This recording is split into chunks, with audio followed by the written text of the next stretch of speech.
உங்ககிட்ட அடுத்த கேள்வி கேட்குறேம்மா.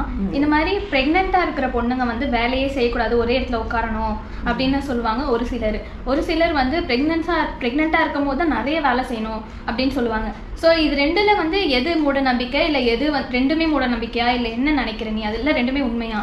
ரெண்டுமே உண்மைதான். ரெண்டுமே உண்மை இல்லைம்மா. அதை ஓடி ஓடி வேலை செய்யணும். வேலை செஞ்சால் நார்மல் டெலிவரி வரும்னு சொல்லுவாங்க பெரியவங்க. நல்லா வேலை செய்யணும் அப்படின்னு சொல்லுவாங்க. உட்காரக்கூடாது, உட்காந்து இருக்கக்கூடாது அப்படின்னு சொல்லுவாங்க. கரெக்ட்.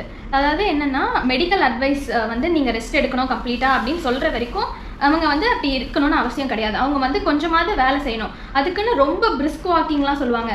அந்த மாதிரி வந்து ஃபர்ஸ்ட் ட்ரைமஸ்டர்லேயே பண்ணிங்கன்னா குழந்தை வந்து கலைஞ்சிரும். நான் வந்து ஹாஸ்பிட்டலில் வேலை செய்யும் போது இந்த மாதிரி ஒரு கேஸ் பார்த்துருக்கேன். இந்த மாதிரி என்னோட சொந்தக்காரங்க வந்து சொன்னாங்க, நிறைய வேலை செய்யணும், அப்போ தான் குழந்தை நார்மல் டெலிவரி ஆகும் அப்படின்னு சொல்லிட்டு. ஃபர்ஸ்ட் ட்ரைமஸ்டர்னா மொதல் 3 மாதத்தில் அந்த கரு வந்து போய் உட்கார்ற அந்த டைமில், உருவாகிற டைமில் ரொம்ப வந்து அவங்க பிரிஸ்க் வாக்கிங் அந்த மாதிரி நிறைய வேலை செஞ்சு ஸ்ட்ரெயின் பண்ணி அந்த குழந்தை வந்து கலைஞ்சிருச்சு. ஸோ அதனால அந்த மாதிரியும் பண்ணக்கூடாது, எக்ஸ்ட்ரீமாகவும் போகக்கூடாது, அதுக்குன்னு கம்ப்ளீட்டாக ரெஸ்ட்லேயும் இருக்கக்கூடாது.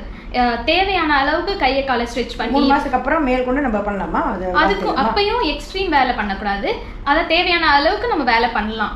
கையை காலை வந்து எக்ஸசைஸ் பண்ணலாம், வாக்கிங் போகலாம், அதுக்கப்புறம் யோகா பண்ணலாம். எல்லாமே வந்து தேவையான அளவுக்கு வந்து பண்ணா போதும். எல்லாமே வந்து அவங்களோட மகப்பேறு மருத்துவர் இருப்பாங்கல்ல, அவங்க கிட்ட கேட்டு தெரிஞ்சுக்கணும். அவங்க உடம்புக்கு தகுந்த மாதிரி அவங்க சொல்லுவாங்க என்னென்ன பண்ணணும். அவங்க வந்து ஆக்சுவலி வாரம் செக் பண்றவங்க தான். நான் சொன்னல அந்த குழந்தை இறந்துருச்சுட்டு செக் பண்ணும்போது அவங்க டாக்டர் கிட்ட கேட்காமே போயிட்டாங்க. அவங்க போயிட்டு வீட்டில் சொந்தக்காரங்க சொன்னாங்க அப்படின்னு சொல்லிட்டு பண்ணதுல கரு கலைஞ்சிருச்சு.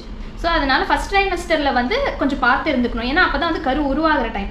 ஸோ அவ்வளோதான். அதுக்கப்புறமா வந்து சாதாரணமாக டாக்டர்கிட்ட கேட்டுட்டு வந்து எக்ஸசைஸ் பண்ணலாம், வாக்கிங் போகலாம், எல்லாம் பண்ணணும். ஆனால் செய்யணும் கம்ப்ளீட்டாக ரெஸ்ட் எப்போ எடுக்கணும்னா டாக்டர் சொல்லுவாங்க இவங்க கம்ப்ளீட்டாக ரெஸ்ட் எடுக்கணும் அப்படின்னு சொன்னால் மட்டும்தான் அவங்க கம்ப்ளீட்டாக ரெஸ்ட் எடுக்கணும். இல்லைன்னா அப்படி இருக்கக்கூடாது.